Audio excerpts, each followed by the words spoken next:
जय श्री राम। आज का हमारा टॉपिक है अस्त ग्रह। सिंपल सी बात है कि अस्त कौन कर सकता है? सूर्य, राइट। बाकी सारे प्लैनेट है वो सूर्य से अस्त हो सकते हैं। सूर्य को एक ही ग्रहण लगा सकता है, वो ही राहु केतु एक्सिस है, वो सूर्य को ग्रहण लगा सकते हैं। अदरवाइज सूर्य से सारे प्लैनेट है वो अस्त हो सकते हैं, चाहे वो मंगल हो, शनि हो, गुरु हो, कोई भी प्लैनेट हो वो सूर्य से अस्त हो सकता है। जब कभी भी सूर्य के वो ज़्यादा नज़दीक आ जाएंगे तब वो अपना जो खुद का रिजल्ट है वो देने में थोड़े से उतने सक्षम नहीं रहेंगे। क्यों? क्योंकि अब वो अथॉरिटी के अंडर है, राइट। एक सिंपल एग्जांपल ही समझो कि देखो, आप अपना खुद का बिजनेस कर रहे हो, you are very free, right. आप अपने हिसाब से चल सकते हो। लेकिन अगर उसी टाइम पे आप कहीं पे जॉब कर रहे हो, गवर्नमेंट जॉब कर रहे हो, किसी की अथॉरिटी के अंदर काम कर रहे हो, तो अब आपके अंदर वो क्वालिटी स्टिल है, लेकिन जो फाइनल डिसीजन है वो आपके अंडर अब नहीं रहेगी, आपको ऑर्डर फॉलो करना रहेगा। तो आपका खुद का जो निखार है, आपका जो व्यक्तित्व है, वो थोड़ा-सा यहाँ पे दब जाएगा। तो वही होता है कि जब कभी भी कोई प्लैनेट कंबस्ट हो जाता है, सूर्य से अस्त हो जाता है, तो उस टाइम पे उसके जो रिज़ल्ट है, वो स्टिल वही रहेगी, लेकिन काफ़ी हद तक बदल जाएगी।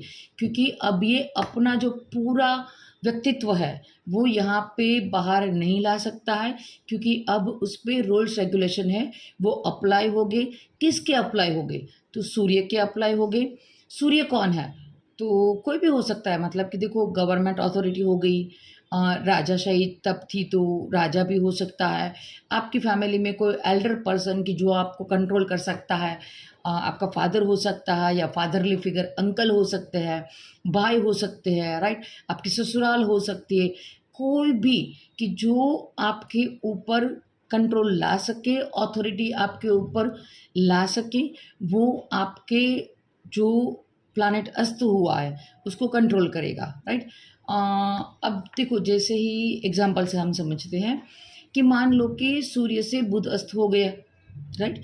तो अब आपका जो दिमाग है वो शार्प हो सकता है, लेकिन अब वो काम करेगा अथॉरिटी के अकॉर्डिंग।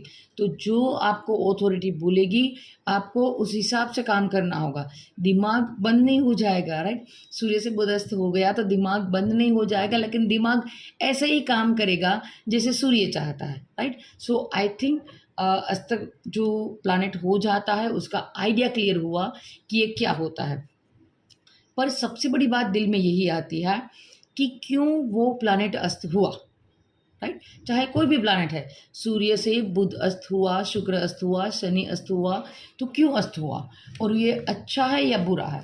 तो मोस्ट प्रोबेबली हम बोल देते हैं कि जो भी प्लैनेट अस्त हुआ है वो अच्छा नहीं है, right. No, not like that way. आपको देखना रहेगा कि आपका जो बर्थ चार्ट है उसमें 5 नंबर की राशि कौन से भाव में आई, राइट।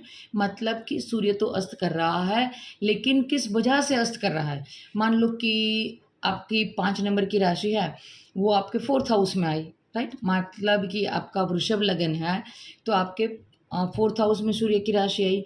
तो मान लो कि यहाँ पे कोई प्लैनेट अस्त हो रहा है, तो उसका रीज़न यही है कि आप अपनी हैप्पीनेस के लिए उस प्लैनेट के जो कारकत्व है उसको लूज़ कर रहे हो, राइट। यहाँ पे सूर्य से जो भी प्लैनेट अस्त होगा तो मतलब आप उसके कारकत्व लूज़ करोगे, लेकिन उसके पीछे का इंटेंशन यही है कि मैं एक पीसफुल हैप्पी लाइफ चाहता हूँ, राइट। तो सूर्य किस हाउस का लॉर्डशिप यहाँ लेके बैठा है वो इम्पोर्टेंट है। दूसरी बात ये है कि कौन अस्त हुआ है, राइट। ओके, बुध अस्त हुआ है, गुरु अस्त हुआ है, शुक्र अस्त हुआ है, लेकिन जैसे हमने देखा कि सूर्य ने अस्त किया तो सूर्य किस भाव का मालिक बनता है, मतलब कि 5 नंबर कहाँ पे लिखा है, दैट इज़ इम्पोर्टेंट। दूसरी बात, जो प्लैनेट अस्त हुआ है उसके पास कौन सी लॉर्डशिप है, मतलब शुक्र है तो उसके पास 2 हाउसेस की लॉर्डशिप होगी, बुध है तो उसके पास भी 2 हाउसेस की लॉर्डशिप होगी। तो जो प्लैनेट अस्त हो रहा है वो किस भाव के कारकत्व को अस्त कर रहा है, एंड थर्ड पॉइंट, ये सारा जो कंजक्शन बना है वो किस हाउस में बना है, राइट। सिंपल है, देखो इतना हार्ड नहीं है। सूर्य को देखो, और जो प्लैनेट कंबस्ट हुआ है उसके साथ वो किस हाउसेस में बैठा है उसको देखना है। और जो दो प्लैनेट इस युति में आए, इस कंजक्शन में आए, उन लोगों के पास कौन सी हाउसेस की लॉर्डशिप है, मतलब कौन से हाउस के कारण कौन सा हाउस है वो अपना थोड़ा सा मतलब लूजिंग सेंस में जा रहा है और क्यों जा रहा है। देखो ये अच्छा कॉम्बिनेशन भी हो सकता है और ये बुरा कॉम्बिनेशन भी हो सकता है, राइट। और जो कॉम्बिनेशन बना है वो उस पर्सन की लाइफ में भी अच्छा या बुरा दोनों तरीके से काम कर सकता है। और वो हम विद एग्जांपल ही सीखेंगे ताकि आपको थोड़ा सा अंडरस्टैंडिंग आ जाए कि कंबस्ट प्लैनेट कैसे वर्क करते हैं। बट अगेन पहले शुरुआत से ही बिगिनिंग करते हैं कि क्यों क्यों प्लैनेट अस्त होता है, और उसके पीछे का 3 रीज़न हो सकता है। सबसे पहला कि वो आपकी इस लाइफ के लिए नेसेसरी है, राइट। अदरवाइज आप ये पूरी ज़िंदगी है वो उस कारकत्व के बिना नहीं निकाल पाते। उसका बेस्ट एग्जांपल है कि काफ़ी लोगों के चार्ट में, कि जो लोग डॉक्टर हैं एंड पर्टिकुलर सर्जन है, उन लोगों के चार्ट में चंद्रमा ठीक कंडीशन में नहीं बैठा है, अस्त है, राइट। तो क्यों? क्योंकि उन लोगों का काम ही ऐसा है कि अगर यहाँ पे आपने फीलिंग्स जोड़ दी तो आप काम ही नहीं कर पाओगे, राइट। तो ये कॉम्बिनेशन अच्छा है, वो डॉक्टर है, वो सर्जरी कर रहा है, दूसरों की हेल्प कर रहा है, लेकिन अगर यहाँ पे वो इमोशन वाला कारकत्व ला दे, राइट, तो वो ऑपरेशन थिएटर में काम ही नहीं कर पाएगा। और ये आपने देखा भी है कि कोई भी डॉक्टर है उसके लिए हार्ड हो जाता है अपने लव्ड वन की सर्जरी करना, अपने फैमिली मेम्बर्स की सर्जरी करना उसके लिए मुश्किल हो जाता है। तो अगर कोई डॉक्टर है और उसके चार्ट में चंद्रमा अस्त है तो सीधी सी बात है कि ये ज़रूरी था, राइट। अपनी लाइफ में जो आगे उसको बनना है, अपना जो कर्म है, उसके लिए ये बात उसके लिए ज़रूरी थी। तो नंबर 1 इस लाइफ के लिए अच्छे वे में या बुरे वे में उस प्लैनेट का कंबस्ट होना ज़रूरी था। अदरवाइज़ इस जन्म में जो आपको कर्म करना है अच्छा या बुरा ये पॉसिबल नहीं हो पाता, राइट। तो this is the number 1 condition कि क्यों आपको एक जो प्लैनेट है वो अस्त मिला है। वो कोई भी हो सकता है, राइट। यहाँ पे हमने ओनली एग्जांपल लिया था चंद्रमा का, आप अलग अलग एग्जांपल आपके लाइफ में आ सकते हैं। सेकंड कि जो रिस्पॉन्सिबिलिटी आपको मिली है उस रिस्पॉन्सिबिलिटी को फुलफिल करने के लिए इस प्लैनेट का अस्त होना ज़रूरी था। देखो इसको एक एग्जांपल से समझते हैं कि मान लो कि आपका बुध है वो सूर्य से अस्त हो गया। देखो आपका दिमाग काफ़ी तेज़ चलता होगा ना, तो काफ़ी सारे ऋणानुबंधन ऐसे हैं कि आप फुलफ़िल नहीं कर पाओगे, मतलब कि आप उससे पीछे हट जाओगे। लेकिन यहाँ पे सूर्य ने बुध को अस्त किया है, मतलब कि अब आपको एक जो स्वतंत्र विचारधारा है, राइट, ये यहाँ पे मिलने की फ्रीडम नहीं है। आप अपनी तरफ से नहीं सोच सकते हो। बहुत एक फ़नी एग्ज़ाम्पल है कि देखो काफ़ी लोगों का मैंने देखा है कि सूर्य से बुध अस्त नहीं होता है, राइट? काफ़ी डिग्री दूर पे होता है। देखो यहाँ पे क्या है, एक सिंपल सी चीज़ है, जो नॉर्मल सूर्य और बुध की युति में पाया गया है और मोस्ट ऑफ के चार्ट में 50% ऑफ हमें सूर्य से बुध अस्त मिलता है। इसका नॉर्मल फंडा क्या है कि अब ये व्यक्ति, इसका दिमाग, राइट, क्योंकि बुध दिमाग को रिप्रेजेंट करता है। सूर्य बुध का ये जो युति है ये सभी के प्लाट में अलग अलग वर्क करेगी, क्योंकि हो सकता है कि सूर्य आपके चार्ट में कौन से हाउसेस को रिप्रेजेंट करता है, बुध कौन से हाउसेस को रिप्रेजेंट करता है, कौन से भाव में युति बनी है, दैट्स ऑल्सो इम्पॉर्टेंट। बट एक नॉर्मल फंडा है कि सूर्य ऑथोरिटी को रिप्रेजेंट करता है और बुध आपके दिमाग को रिप्रेजेंट करता है। तो ये नॉर्मल बात सभी चार्ट पे लगेगी कि जहाँ पे सूर्य से बुध अस्त हुआ है, मतलब आप समाज से दबे हुए हो। Simple in A 1 line answer, आप समाज से दबे हुए हो। किस सेंस में? क्योंकि आप जब भी कोई काम करना चाहोगे ना, आप ये सोचोगे लोग क्या कहेंगे, राइट। आप कपड़े पहन रहे हो, आप सोचोगे कि मैं कैसा दिखूंगा, लोग क्या कहेंगे मेरे बारे में, right. At the same time अगर आप कोई भी आप पढ़ाई कर रहे हो तो आप बोलोगे नहीं नहीं नहीं, ये समाज में प्रेस्टीज वाला बिजनेस नहीं है, मैं नहीं जा सकता। वैसे ही अगर आप मैरिज करने जा रहे हो तो आप बोलोगे कि नहीं नहीं नहीं, मैरिज तो करना ही पड़ेगा क्योंकि ये एक समाज का रूल्स है, या तो इस कास्ट में नहीं कर सकते, ये वाले लड़के के साथ नहीं कर सकते, पार्टनर मतलब जो लोगों में कंसिडर हो, अप्रिशिएट हो कि इतनी ही उम्र के साथ करना चाहिए, ज़्यादा एज डिफरेंस वाला आप पसंद नहीं करोगे। मतलब कि समाज की जो घिसी-पिटी विचारधारा है, राइट, आप उसमें ही जाओगे। Give me 1 minute.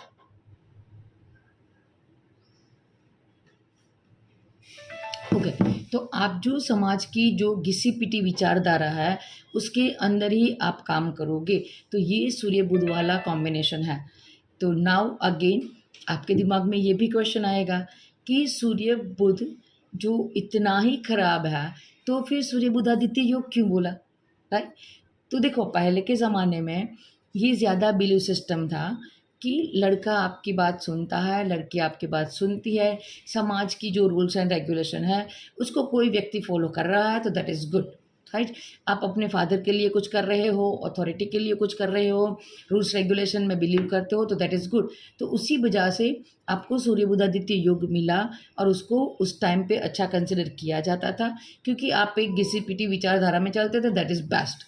लेकिन आजकल दुनिया बदल चुकी है, ये कलयुग है और कंपटीशन का भी ज़माना है, राइट? तो यहाँ पे अगर आपका बुध है वो अस्त नहीं है, थोड़ा सा दूर है, राइट, तो उसका एक अलग एडवांटेज भी है, क्योंकि आपके पास एक अलग विचारधारा है। अब आपके लिए वो सारे जो रूल्स रेगुलेशन है ना, वो ज़रूरी नहीं है, आप उससे अलग हो सकते हैं। मतलब कि आपकी जो विचारधारा है वो हटके हो सकती है। अगर नाउ वो हटके वाली विचारधारा है वो आपके लिए सही होगी, गलत होगी, that depends on the conjunction कि किस प्रकार से ये कंजक्शन बन रहा है। लेकिन हाँ, एटलीस्ट आपको ये वो वाला दिमाग तो दे ही देगा कि भाई हट के सोच है, राइट? एक जो नॉर्मल विचारधारा है वो आपकी यहाँ पे नहीं होगी। और लाइफ में ये कुछ कर पाएंगे कि नहीं कर पाएंगे, that also depends on the chart की कंडीशन।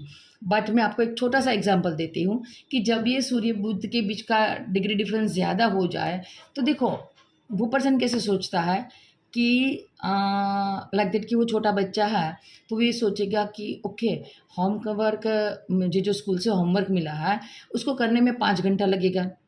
ओके, टीचर की डांट खा लेता हूँ, वो 5 मिनट में ख़त्म हो जाएगी।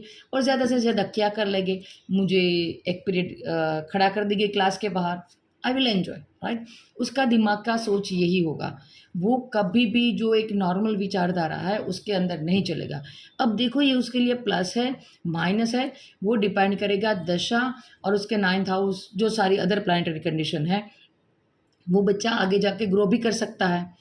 और ये रिसेंटली ही मैंने एक चार्ट देखा था कि जो 5th या 6th में होमवर्क नहीं करता था, 6th के बाद पढ़ाई छोड़ दी, राइट, आगे जाके आज वो बहुत ही बड़े डायमंड और गोल्ड के व्यापारी है। तो ये कॉम्बिनेशन उसका है, क्योंकि उसके दिमाग में एक सोच थी कि नहीं, इतना सारा नहीं करना है, कुछ क्रिएटिव आइडिया सोचो और फट से काम हो जाना चाहिए। तो ये भी उन लोगों के अंदर देखा है। और जो बिजनेसमैन है, राइट, वो भी सूर्य बुध वाले ही होते हैं। सूर्य बुध में जो डिग्री डिफरेंस होता है वही होता है, क्योंकि देखो समाज से हटके करना है, एक स्ट्रेंथ होनी चाहिए। जहाँ पे नॉर्मल लोगों की थिंकिंग स्टॉप होती है, वहाँ से ही इन लोगों की थिंकिंग है वो शुरू होती है। देखो जो बाकी अदर प्लानिटरी कंडीशन है वो ये डिसाइड करेगी ये बच्चा राइज करेगा या डाउन होगा, राइट? काफ़ी बार ये बुरी एक्टिविटी में भी इन्वॉल्व हो सकता है और अच्छी में भी इन्वॉल्व हो सकता है। वो सारी अदर प्लानिटरी कंडीशन है वो डिसाइड करेगी। लेकिन एक स्वतंत्र दिमाग है वो सूर्य और बुध के जब अदर डिस्टेंस होगा तब मिलेगा। लेकिन सूर्य से बुध अस्त है तो आप है कि जो अथॉरिटी के साथ अंडर गवर्नमेंट फादर जो बोलेंगे वही करना पड़ेगा, वो ये दिखाता है।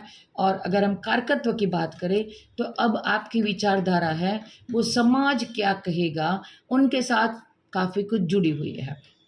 नाउ बैक टू पॉइंट, हमने देखा कि क्यों हमारा प्लानिट अस्त होता है। तो देखो लाइफ के जो हमारा मेन पर्पस है उसके लिए। और दूसरा मैंने बोला कि देखो आपका जो कर्मा है, राइट, वो आपके पार्टनर के साथ जुड़ा हुआ है, तो अब आपका बुध अस्थि होगा, क्योंकि अब मैरिज आपके लिए ज़रूरी हो गया, राइट? अगर आप इंडिया में हो तो आपके लिए मैरिज नेसेसरी हो गया, क्योंकि आप तो समाज की विचारधारा है उससे बंधे हुए हो। तो आपको वो कर्मा फुलफिल करना है, तभी तो आपका बुध अस्त दिया, राइट? अगर आपका दिमाग ज़्यादा वाला चल जाता तो आप ये इन सारी झंझटों में कभी नहीं पड़ता है। तो लाइफ के पर्पस के लिए नेसेसरी है, आपको जो रिस्पॉन्सिबिलिटी उठानी है ड्यूरिंग दिस लाइफ की जर्नी उसके लिए भी ज़रूरी है। और काफ़ी बार अगर ये अस्त वाला जो कंडीशन है वो बुरा बन जाए, राइट, सूर्य आपका नीच हो जाए, नीच होकर आपको अस्त कर रहा हो, गलत भावों में अस्त कर रहा हो, तो उस टाइम पे क्या होगा कि आपको डिसरिस्पेक्ट है उसका सामना करना ही है। तो उस वजह से भी आपको अस्त प्लानेट मिल सकता है, राइट। तो ऑलमोस्ट आपको क्लियर हो गया कि अस्त हर बार खराब नहीं होते, हर बार अच्छे नहीं होते। अब थोड़े से हम एग्जाम्पल के साथ समझते हैं कि तो या तो आप थोड़ा सा पेन और पेपर ले लो या तो दिमाग में बनाने की कोशिश करना। मैं आपको थोड़ा थोड़ा धीरे ही ये सारी बात बताती जाऊंगी। नाउ देखो, पहले एग्जाम्पल से हम समझते हैं कि अगर देखो आपका सूर्य का लगन है, राइट, सूर्य ही अस्त कर सकता है। और देखो आपका सूर्य का लगन है, मतलब आपके मिडिल बॉक्स में 5 नंबर लिखा है, तो आपने पूरा कुंडली बना लिया, 5 6 7 8 9 10 11 12 1 2 3 4। अब देखो आपके फर्स्ट हाउस में सूर्य और मंगल है, राइट। तो जो नॉर्मल है, जो मुझे दिक्कत होती थी, उस पहले पहले मैं देखती थी चार्ट तो मुझे लगता था कि हाँ ये सिंह लगन की पत्रिका है और पहले ही भाव में सूर्य है, तो मतलब कि बंदा खुद काफ़ी काफ़ी कैपेबल है, राइट। सूर्य अपने ही घर में विराजित है, ओके, और उसके साथ मंगल भी विराजित है। मंगल अस्त हुआ है लेकिन मैंने अस्त पे ध्यान नहीं दिया और देखो सूर्य से मंगल अस्त हो गया। और हम शुरुआत में ये क्या कॉम्बिनेशन पढ़ते हैं कि 9th हाउस का मालिक लगन में आ गया, क्योंकि अगर आपका सिंह लगन है तो 9th हाउस में आपकी मेष राशि आएगी और सिंह राशि में मतलब कि फर्स्ट हाउस में आपका सूर्य और मंगल साथ में है। तो एक तरफ से बोले तो ये हुआ कि मेरा लग्नेश के साथ मेरा भाग्य आ गया फर्स्ट हाउस में, तो ये काफ़ी अच्छा कॉम्बिनेशन हो गया। लेकिन देखो दूसरी बात यहाँ पे इन डिटेल्स में सोचो कि सूर्य अब यहाँ पे इस चार्ट के लिए सूर्य कौन हो? आप खुद हो, राइट। आपने मंगल को अस्त किया, मतलब कि आपके भाग्य को अस्त किया, तो यहाँ पे क्या होगा कि आप खुद ही अपने भाग्य को अस्त कर रहे हो। कैसे? तो ये भी सोचो कि आप खुद सूर्य हो तो आपका ईगो वाला नेचर होगा, सूर्य के घर में ही सूर्य है, मतलब कि लग्नेश स्वयं वहाँ पे ही है, तो ईगो वाला जो कैरेक्टरिस्टिक है वो ज़्यादा बढ़ गया। अब इसके साथ आपने मंगल को बिठाया, तो एक तो ऑलरेडी आपका सूर्य का लगन था, आप ईगो वाले थे, थोड़े से गुस्से वाले थे।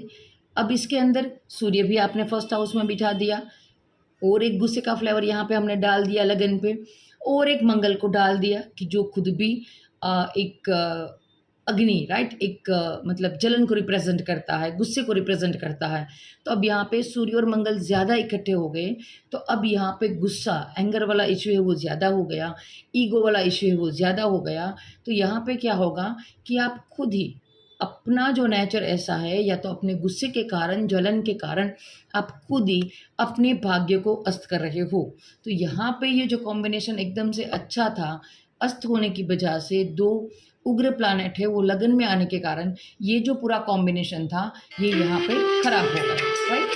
तो आपको देखना रहेगा कि किस तरह से ये कॉम्बिनेशन बन रहा है। अब दूसरा एग्जाम्पल लेते हैं। ये तो हमने थोड़ी सी बुरी कंडीशन देखी, राइट। अब एक ऐसा एग्जाम्पल लेता है कि जहाँ पे अच्छी कंडीशन भी हो और बुरी कंडीशन भी हो, लाइक दैट कि अगर आपका वृश्चिक लगन है, राइट, पहले मिडिल बॉक्स में 8 नंबर लिखा हुआ है, तो अगर आपका वृश्चिक लगन है तो 8 9 10 11 12 एक नंबर है वो आपके 6th हाउस में आएगा। अगर वहाँ पे सूर्य और शुक्र का कॉम्बिनेशन बन जाए, राइट, आई रिपीट, 8 नंबर से आपका लगन शुरू हो रहा है, तो 1 नंबर की राशि है वो आपके 6th हाउस में आएगी। वहाँ पे अगर सूर्य और शुक्र का कॉम्बिनेशन है, राइट, अगर 8 नंबर से लगन शुरू हो रहा है तो आपके 7th हाउस में, सप्तम भाव में टॉरस राशि आएगी, शुक्र की राशि आएगी। देखो आपका 7th हाउस का मालिक, राइट, अस्त हो रहा है सूर्य से, और वो भी किस सूर्य से? उच्च के सूर्य से। और वृश्चिक लगन में 5 नंबर आएगा आपके 10th हाउस में। तो देखो कुल मिला के प्रिडिक्शन ये होगा, मेरे 6th हाउस में सूर्य शुक्र की युति है, लेकिन अब मैं ये बोल सकती हूँ कि मेरे 10th हाउस का मालिक सूर्य जो उच्च का हुआ है 6th हाउस ने, उसने मेरे 7th हाउस का जो मालिक शुक्र है उसको अस्त किया है, और मैरिज का जो कारकत्व है वो भी शुक्र के पास है। तो यहाँ पे मेरी मैरिज खराब होने की पॉसिबिलिटी है वो ज़्यादा होगी। और किस रीज़न से? तो मेरे काम की वजह से, राइट। मेरा प्रोफेशन ही ऐसा होगा कि जिस वजह से मेरी मैरिज लाइफ है वो सफ़र करेगी, राइट। तो पर देखो यहाँ पे सूर्य उच्च का हो गया, 6th हाउस में हुआ है, तो मेरा प्रोफेशन तो यहाँ पे अच्छा हो गया, राइट। सूर्य ने शुक्र को अस्त किया है, तो अब यहाँ पे मेरा प्रोफेशन अच्छा हो गया, काफ़ी मुझे नेम और फेम मिलेगा, मेरे कर्मा है वो यहाँ पे अच्छे हो जाएंगे, तो मुझे पब्लिकली रिकॉग्नाइज ज़्यादा मिलेगा, लेकिन मैं सर्विस अच्छी दूंगा। जहाँ पे मैं काम करता हूँ वहाँ पे मेरा नाम होगा, क्योंकि 6th हाउस में सूर्य उच्च का है, शुक्र भी उसके साथ जुड़ गया है, तो मुझे काफ़ी नेम और फेम मिलेगा जहाँ पे मैं सर्विस कर रहा हूँ। लेकिन यहाँ पे उच्च के सूर्य ने 6th हाउस में जाकर 7th के लॉर्ड को और मैरिज का जो कारक है शुक्र उसको अस्त किया है, तो अब यहाँ पे मेरी मैरिज लाइफ सफ़र करेगी। तो यहाँ पे हमें प्लस भी रिजल्ट मिला और माइनस भी रिजल्ट मिला, राइट। नाउ अगेन एक थर्ड वाला एग्जांपल लेते हैं कि जहाँ पे आप ही डिसाइड करोगे कि ये बुरा है या गलत है। देखो अगर आपका मकर लगन है, राइट, अगर आपका मकर लगन है तो आपके अष्टम भाव में सूर्य की राशि आएगी। अब यहाँ पे देखो अष्टम भाव में सूर्य की राशि है, अब यहाँ पे ही सूर्य आ जाए तो सूर्य स्वगृही हो गया, राइट। 10 नंबर से आपका लगन चालू होता है, तो 10, 11, 12, 1, 2, 3, 4, 5 अष्टम भाव में आपकी सूर्य की राशि आई, सूर्य भी वहाँ ही बैठा है। अब अस्त कर देते हैं शनि को, जो आपका लग्नेशी है, राइट, क्योंकि हमने चार्ट बनाया था मकर लगन का। तो अब यहाँ पे सूर्य से शनि अस्त हो गया। अब देखो लग्नेशी अस्त हो गया, किससे अस्त हुआ है? तो अष्टम भाव से अस्त हुआ है। कौन सा अष्टम भाव? कि जो बली है, क्योंकि यहाँ पे अष्टम भाव में सूर्य की राशि है और सूर्य से ही हमारा लग्नेश अस्त हुआ है। अब यहाँ पे कंडीशन क्या होगी कि देखो हम तो अस्त हो गए, मतलब कि हम दब गए, राइट। पर किससे दबे हैं? ऑथोरिटी से दबे हैं। वो ऑथोरिटी कौन है? अष्टम भाव है, राइट, आपका पैतृक, मतलब कि आपके फादर, उसके फादर, उससे आप दबे हुए हो। पर ये यहाँ पे सूर्य स्वगृही है, तो हो सकता है कि आपका फादर इतने बड़े हाई पोजीशन पे हो, इतने अच्छे हो। अब क्या हो रहा है कि आप जो कुछ भी कर रहे हो ना वो दिखता नहीं है। क्यों नहीं दिखता है? इसका मतलब ये नहीं है कि आप अच्छे नहीं हो, राइट। आप अच्छे हो, लेकिन आपका फादर का कद इतना बड़ा है ना कि अब शायद वहाँ तक पहुँचने में आपको टाइम लग जाए या आप नहीं पहुँच पाएंगे। तो मतलब कि नॉर्मल पर्सन ने इतना राइज किया, ओके, वो खुश है, हैप्पीनेस है, नेम और फेम मिला। आपने इतना राइज किया फिर भी आप खुश नहीं हो, क्योंकि आपके फादर का कद इतना था, राइट। और नॉर्मली आप समझ रहे हो कि जो एक सक्सेसफुल फादर है उसके बच्चों में ये ज़्यादा देखा गया है कि मतलब देखो कोई एक सक्सेसफुल हीरो है, सक्सेसफुल डॉक्टर है, सक्सेसफुल एस्ट्रोलॉजर है, तो उसके बच्चों में ये प्रेशर रहता है, क्योंकि अब उसका सक्सेस है, वो कंपैरिजन होगा उसकी मदर या फादर के साथ, तो वो बच्चा है वो दबाव फील करेगा। लेकिन यस यहाँ पे सेम पॉइंट ये भी है कि आपको एक अच्छी फैमिली मिली है, राइट। आपको जो पैतृक संपत्ति मिली है वो भी अच्छी हो सकती है, अपने फादर या मदर से जो सपोर्ट सिस्टम मिला है वो भी अच्छा होगा। प्लस माइनस ये आपको देखना है, लेकिन हाँ ऑलवेज ये अस्त होना बुरा नहीं होता है, राइट। सो अब ये इन एग्जाम्पल से हमने अस्त वाले जो आइडिया है आई होप कि वो आपका क्लियर हुआ हो। अब हम थोड़ा सा आगे बढ़ते हैं कंजक्शन की तरफ, कि सूर्य का किस प्लैनेट को कंजक्ट होके अस्त कर रहा है वो भी ज़्यादा मैटर करता है। ओके, तो अब देखो दूसरी बात ये है कि अस्त तो सूर्य करेगा, दैट इज़ फाइन, परफेक्ट है, और किसी को अस्त करने की कैपेसिटी या अथॉरिटी मिली ही नहीं है, तो सूर्य तो अस्त करेगा। लेकिन अब ये बात मैटर करती है, दो चीज़ें अब मैटर करेगी, वो जिसको अस्त कर रहा है वो उसका मित्र है कि नहीं, राइट। और सेकंड, अस्त मैंने बोला कि सूर्य के आसपास होगा तब वो अस्त होगा, तो दो बातें हो सकती है ना, सूर्य से पीछे भी हो सकता है और सूर्य से आगे भी हो सकता है, राइट। तो देखो अगर सूर्य से पीछे होगा मतलब कि सूर्य का डिग्री 25 है और जो प्लैनेट अस्त हुआ है उसका डिग्री 20 है, तो देखो अब यहाँ पे थोड़ा सा सिनेरियो ज़्यादा सा बिगड़ गया, क्योंकि ये सूर्य से नज़दीक जा रहा है, राइट। बुध ही है, मान लो का अस्त हुआ है, बुध का डिग्री 20 है, तो अभी तो उसको सूर्य को फेस करना बाकी है, एग्जैक्ट सूर्य के सामने से उसको निकलना है। तो मतलब कि यहाँ पे जलन ज़्यादा है, जलन मतलब यहाँ पे आप जो प्रेशर फील कर रहे हो वो ज़्यादा है। ये जो आग है वो आपके फेस पे, आपके अगले वाले बॉडी पार्ट पे आ रही है, तो ये ज़्यादा है। आपको काफ़ी पेन से आप गुजरोगे, लर्निंग करोगे, उसके बाद आप लाइफ में अपनी तरह से आगे बढ़ पाओगे। और एक होता है कि आप आगे निकल चुके हो सूर्य से, राइट? तो वहाँ पे क्या होगा कि वहाँ पे इतनी जलन नहीं है। लर्निंग है, थोड़ा सा फ्री स्पेस आपको मिला हुआ है, आप अपनी तरफ से थोड़े से काम है वो कर सकते हो। तो देखना ये है कि पहले वाला फेज़ है आपका कंबस्ट होने का या उसके बाद वाला फेज़ है। पिछले वाले में मतलब कि आपका डिग्री कम है सूर्य से, तो यहाँ पे क्या होगा कि आपके पास प्रॉपर विज़न ही नहीं है, क्योंकि आप सूर्य की ओर बढ़ रहे हो। सूर्य का तेज़ ही इतना है, तो यहाँ पे दिमाग बंद हो जाता है। बंद हो जाता है मतलब कि आप अथॉरिटी को टोटल सरेंडर कर देते हो। और जब आप सूर्य से आगे निकल चुके होते हो, मतलब कि आपका डिग्री है सूर्य की डिग्री से ज़्यादा है, मतलब सूर्य को क्रॉस कर लिया है, तो यहाँ पे क्या है कि आपका बैक है, राइट, वो सूर्य की तरफ है, लेकिन फिर भी still you have a vision, आपके पास विज़न है। और सूर्य को सूर्य बुधादित्य योग हम बोलते हैं। तो सूर्य को बुध होने का अस्त कम लगता है। क्यों? क्योंकि इसको आदत ही है, राइट, इसको आदत ही है। देखो, सूर्य में जब बुध अस्त हो जाए तो कभी भी ये नहीं बोलना कि आपके पास दिमाग नहीं है, आप अपने दिमाग का यूज़ नहीं कर रहे हो, क्योंकि दिमाग का यूज़ तो हर कोई करेगा ही। और सेकंड, बुध मोस्ट प्रोबेबली अस्त ही होता है, तो आप ऐसा समझो कि इसको आदत ही है, राइट। बुध बोलता है मुझे तो आदत ही है, तो मुझे मतलब कंट्रोल करने की कोशिश करेगा, लेकिन मैं हमेशा तेरी बात नहीं मानूंगा, राइट। और इस वजह से सूर्य बुधादित्य योग अच्छा भी माना जाता है। एक अलग हटके टॉपिक है कि जब ये प्लानेट 1 डिग्री से अस्त होगा, राइट, तो तब हम युद्ध वाली कंडीशन बोलते हैं, वो टोटल डिफरेंट टॉपिक हो जाएगा। हम यहाँ पे नॉर्मल टॉपिक ही डिस्कस कर रहे हैं। तो हमने ऑलरेडी सूर्य और बुध पे इतना बात कर ही लिया है, तो इसको ही आगे चलाते हैं, राइट। जब सूर्य और बुध का कॉम्बिनेशन हो जाए, तो जैसे मैंने बताया कि आप अलग विचारधारा नहीं कर पाएंगे, अथॉरिटी के अंडर कंट्रोल होगे, अपना दिमाग का यूज़ कम करोगे।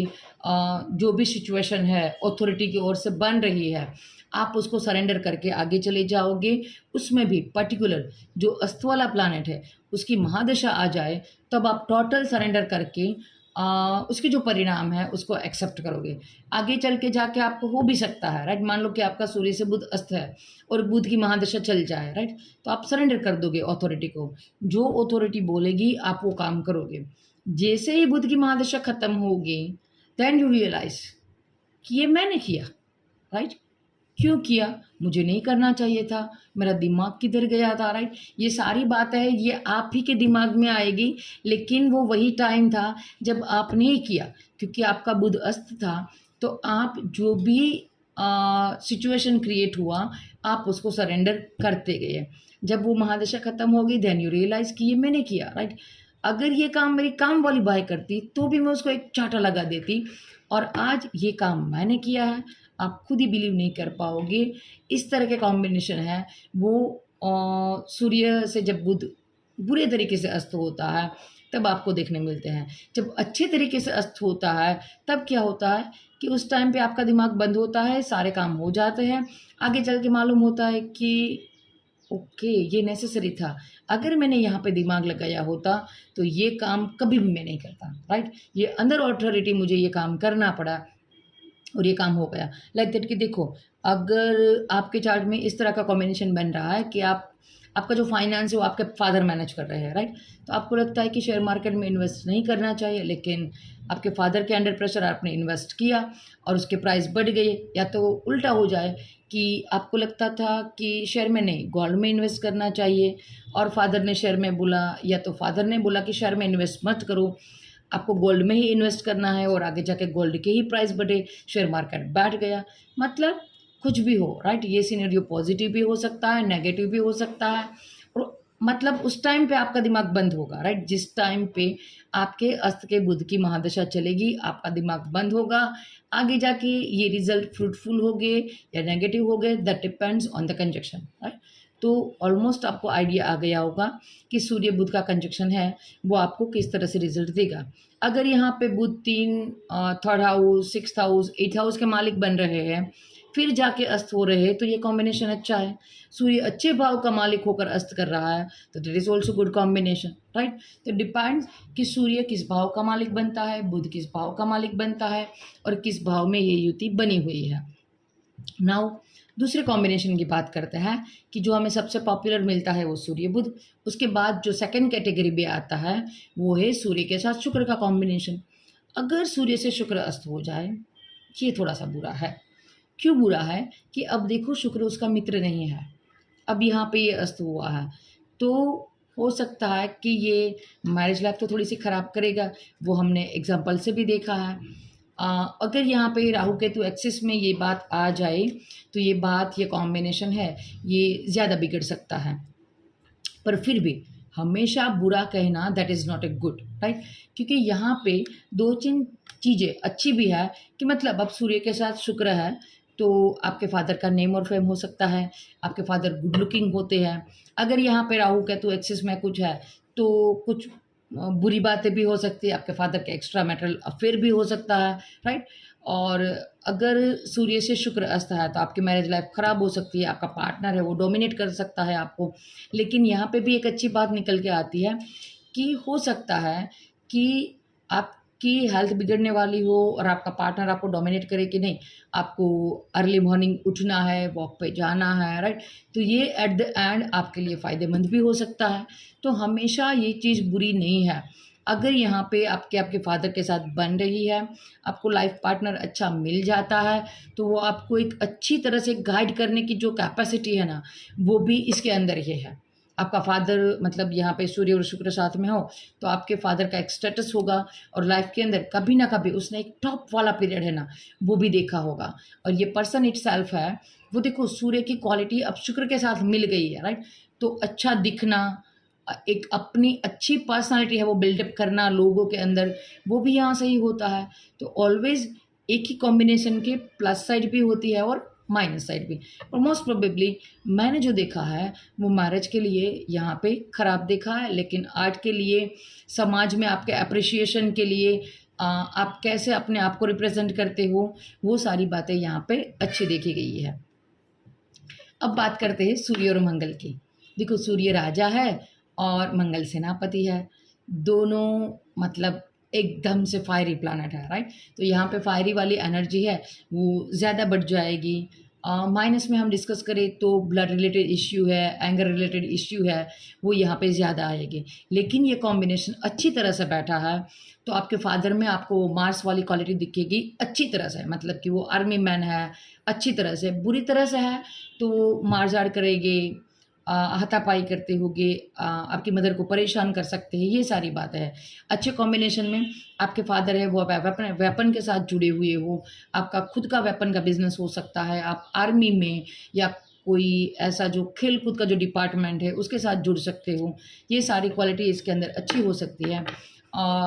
आपका जो ब्रदर है, राइट, क्योंकि मंगल सिबलिंग को भी रिप्रेजेंट करता है, तो आपका भाई है वो अंडर कंट्रोल आपके फादर हो सकता है, या तो आपका भाई है वो खेल कूद में स्पोर्ट्स पर्सन हो सकता है, आप खुद भी हो सकते हो। क्योंकि किस तरह से ये कॉम्बिनेशन कौन से भाव में बन रहा है ये यहाँ पे ज़्यादा ज़रूरी है। लेकिन जो भी है, राइट, अच्छा है किस चीज़ के लिए, अगर आपने मंगल और सूर्य का अच्छी तरह से कॉम्बिनेशन किया है तो कोई भी अच्छे अथॉरिटी में आपकी जॉब होने के जो चांसेस है वो यहाँ पे बढ़ जाएंगे। लेकिन हाँ, जिस भाव में ये युति बनेगी वहाँ पे 2 उग्र प्लैनेट आए हैं, राइट। अगर ये 3, 6, 10 उस हाउसेस में हो गए तो अच्छा है, लेकिन अगर यही सूर्य मंगल है वो 4th हाउस में आकर बैठ जाए तो आपकी जो हैप्पीनेस है उसमें भी जो फैमिली हैप्पीनेस है उसको जला के रख देंगे। लेकिन यही सूर्य मंगल अगर 10th हाउस में आकर बैठ जाए तो आपका जो बिजनेस है, आपका जो कर्म का जो क्षेत्र है उसमें वो काफ़ी आपको राइज देने में कैपेबल है। तो देखना यही है कि ये कौन से चार्ट में बन रही है, मतलब कि कौन से लगन में बन रही है, और वाई लगन, क्यों लगन को देखना है, क्योंकि लगन के अकॉर्डिंग हम डिसाइड करेंगे कि सूर्य को कौन सी हाउस की लॉर्डशिप मिली है और जो प्लैनेट अस्त हो रहा है उसके पास कौन सी लॉर्डशिप है, राइट। तो हमने बात कर ली सूर्य और बुध की, हमने बात कर ली सूर्य और शुक्र की, सूर्य और मंगल की। अब बात करते हैं सूर्य और गुरु की। देखो जैसे सूर्य मंगल में हमने बोला कि उन दोनों की सिमिलरिटी हमने क्या ढूंढी, मंगल भी एक उग्र प्लानट है, सूर्य भी उग्र प्लानट है, तो गुस्से वाला, राइट। अब देखो, अब यही सूर्य गुरु के साथ जाता है तो हम दोनों की सिमिलरिटी, कॉमन पॉइंट है ना, वो उसको ढूंढना है। और एस्ट्रोलॉजी में भी हमेशा आपको कॉमन बातें ढूंढनी है, राइट। तो देखो गुरु और सूर्य में क्या कॉमन है, गुरु और सूर्य में कॉमन है ईगो, राइट। दोनों है मैं हूँ। देखो राजा क्या बोलता है, मैं हूँ, मुझे रिस्पेक्ट दो, मुझे रिस्पेक्ट चाहिए। अगर कोई टीचर है, गुरु है, तो उसके लिए भी उसकी रिस्पेक्ट है ना, वो खास हो जाएगी, राइट। अब उसको फीस दो ना दो, और पहले के ज़माने में तो फीस बीस का चक्कर भी नहीं था, राइट। तो उसके लिए क्या था कि रिस्पेक्ट, राइट, रिस्पेक्ट ज़रूरी है। तो जब सूर्य और गुरु दोनों साथ में आ जाए तो व्यक्ति विशेष में जो ईगो की पर्सनालिटी है वो ज़्यादा बिल्डअप हो जाती है। अच्छी बात ये हो सकती है कि आपके फादर हाईली एजुकेटेड हो सकते हैं। अगर गुरु की ओर से मैं देखूं तो जिस किसी भी व्यक्ति के साथ आप पढ़ेंगे वो थोड़ा सा ईगो इश्यू वाला हो सकता है, तो आपको उससे सीखने में दिक्कत होगी। मतलब आपको एक लविंग कैरिंग नेचर के साथ नहीं सिखाएगा, उसका एक ईगो होगा और उसी के साथ आपको सीखना पड़ेगा। But at the same time देखो दूसरी बात क्या है कि सूर्य और गुरु साथ है, राइट। तो आपकी आत्मा के साथ ही एक जीव का कारक है, एक ब्लेसिंग का कारक है, वो जुड़ गया। तो अब आपकी आत्मा है वो प्योर हो जाएगी और आपको जो कुछ मिला है, right, you are well blessed, क्योंकि आपके आत्मा के साथ ही 9th हाउस का गुरु जुड़ गया है, तो ऑलवेज आप पे ब्लेसिंग बनी रहेगी। मतलब कि देखो कहीं पे भी अगर काफ़ी एक ख़राब सिचुएशन बन रही है लेकिन आपकी वजह से वो टल जाएगी, या तो सारे मर जाएंगे लेकिन आप बच जाओगे। जैसे राइट नाउ ये जो प्लेन क्रैश हुआ था तो उसमें से एक ही आदमी था कि जो बच गया। वो हो सकता है कि वो सूर्य और गुरु वाला हो, क्योंकि उसके ऊपर परमात्मा की ब्लेसिंग ऑलवेज है। पर ये सूर्य और गुरु का कॉम्बिनेशन कब सही तरीके से काम करेगा, तो जब यहाँ से ईगो चला जाएगा, राइट। जब तक ईगो होगा ये पर्सन अपने आप पे कुल्हाड़ी मारेगा। क्यों? अपने ईगो की वजह से। जब ये ईगो छूट जाएगा तब यही व्यक्ति है जो हाईएस्ट पिक पे पहुंच सकता है और उसकी आत्मा का कल्याण होगा, राइट। तो अब आप अगर आपकी सूर्य और गुरु की युति है तो आप किस लाइफ के जोन में है ये कमेंट सेक्शन में ज़रूर बताना। अब बात करते हैं सूर्य और शनि की। अब देखो यहाँ पे ऑब्वियसली है कि सूर्य और शनि पिता पुत्र का संबंध है, लेकिन हमें मालूम है कि ये दोनों में उतनी मित्रता नहीं है, राइट। तो ये दुश्मन की तरह ही हम ट्रीट करेंगे तो सूर्य शनि की युति अच्छी नहीं होती है। और यहाँ पे पर्टिकुलर पर्सन के लिए क्या होगा कि देखो सूर्य से आपका शनि अस्त हुआ है। शनि कौन? आपका कर्म का कारक। आपकी कुंडली के अकॉर्डिंग हम हाउस तो उसके साथ कनेक्ट करेंगे ही, लेकिन राइट नाउ हम एक नॉर्मल बात करें तो ऑथोरिटी से आपका कर्म का कारक अस्त हुआ है। मतलब अब आपको फ्रीडम नहीं है कर्म करने में, आपको वही काम करना होगा कि जो ऑथोरिटी दिखाए। और ये काफ़ी बार देखो ये अच्छे होने की पॉसिबिलिटी कम है, लेकिन देखो अब हमें क्या कर्म करना है, राइट। टोटली हमारा काम है वो सूर्य के अंडर आ गया। अगर ये उच्च का सूर्य है और शनि नीच का है तो थोड़ा सा बैलेंसिंग सिचुएशन हो सकता है, या तो शनि नीच का है सूर्य उच्च का है तो टिक टिक वाला कॉम्बिनेशन हो जाएगा। अदरवाइज ये बुरा कॉम्बिनेशन है और ये व्यक्ति अपने कर्म से ही सीखेगा। मतलब काम करता जाएगा, गिरेगा, संभलेगा, स्ट्रगल करेगा, विद द टाइम ये ग्रो होगा। लेकिन इसको हम अच्छा combination most of the time treat नहीं करते हैं, राइट। तो हमने अलग अलग कॉम्बिनेशन देखे कि कहाँ पे सूर्य चंद्रमा का हमने पहले ही डिस्कस कर लिया था कि चंद्रमा आपका अस्त हुआ मतलब कि आपके अंदर इमोशन कम हो गए। तो अगर ये अच्छी तरह से बैठा होगा तो आपका काम ही ऐसा होगा कि जहाँ पे इमोशन की ज़रूरत ही नहीं है। मतलब कि आप आर्मी ऑफिसर हो, आप डॉक्टर हो, राइट। अब वहाँ पे आप इमोशन लाओ तो कैसे काम करेंगे, राइट। आपको लगता है कि नहीं नहीं ये मतलब आप ऑपरेशन कर रहे हो तो आपको लगता है कि नहीं ये तो लग जाएगा, खून निकलेगा, आपके इमोशन बाहर आ जाएंगे तो काम नहीं करेंगे। आप आर्मी ऑफिसर हो और आप बात करोगे कि नहीं नहीं नहीं सामने वाला मर जाएगा, उसकी बीवी है, बच्चे हैं, राइट। तो ये काम नहीं करेगा। तो काफ़ी टाइम पे ये अच्छा भी होता है क्योंकि इस जन्म में आपको काम ही ऐसा करना है, राइट। काम ही ऐसा करना है तो उस वजह से आपको वो प्लैनेट अस्त मिलता है।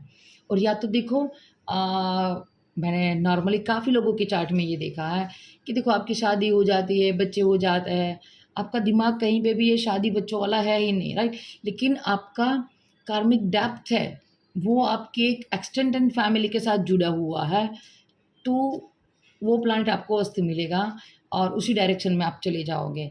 तो काफ़ी बार आपका प्रोफ़ेशन ऐसा होता है, काफ़ी बार जो लोगों के साथ आपका कार्मिक डेप्थ है, वो ऐसा हो सकता है और काफ़ी बार अलग-अलग मतलब अलग-अलग पर्सन के साथ आपको वो कार्मिक डेप्थ है वो शेयर करना है, तो उस वजह से आपको अस्त प्लैनेट की वो कंडीशन मिलती है। लेकिन नॉट ऑलवेज़ बैड, राइट? काफ़ी बार ये अच्छी भी होती है, राइट? कि आगे जाके आपको मिले। राइट नाउ आपको लगता है कि मेरे फादर मुझे डोमिनेट कर रहे हैं, मुझे अपनी फ्रीडम नहीं है, लेकिन आगे जाके मालूम होता है कि ओके ये पढ़ाई का जो रास्ता है वो मेरे फादर ने ही चूज़ किया और उसी की वजह से मैं यहाँ पे आज राइज़ कर रहा हूँ, या तो मेरे फादर का ही फुली सपोर्ट था कि मैं यहाँ तक पहुँच पाया हूँ। तो अच्छा बुरा डिपेंड ऑन द कंडीशन। अस्त ग्रह है, बुरा है, ऑलवेज़ नहीं मानना है। और सूर्य से बुध और शुक्र तो अस्त होने की जो पॉसिबिलिटी है वो काफ़ी ज़्यादा है, तो ये तो आपको ऑन एन एवरेज हर एक चार्ट में मिल जाएगी, राइट। आई होप कि आपको ये सेशन समझ में आया हो। अस्त वाला कॉन्सेप्ट है, क्यों है, उसके पीछे का रीज़न है, लॉजिकल रीज़न है और कैसे अप्लाई करना चाहिए, ये सारा कुछ आपने सीखा हो। और ये रिज़ल्ट ज़्यादा कब मिलेंगे आपको, जब अस्त प्लैनेट की महादशा चल जाए या उसके नक्षत्र में जो प्लैनेट है उसकी महादशा चल जाए, तब आपको ये वाले रिज़ल्ट ज़्यादा मिलेंगे, राइट। और यस, अगर आपको इस वीडियो से कुछ भी सीखने को मिलता है तो लाइक शेयर एंड सब्सक्राइब। जय श्री राम।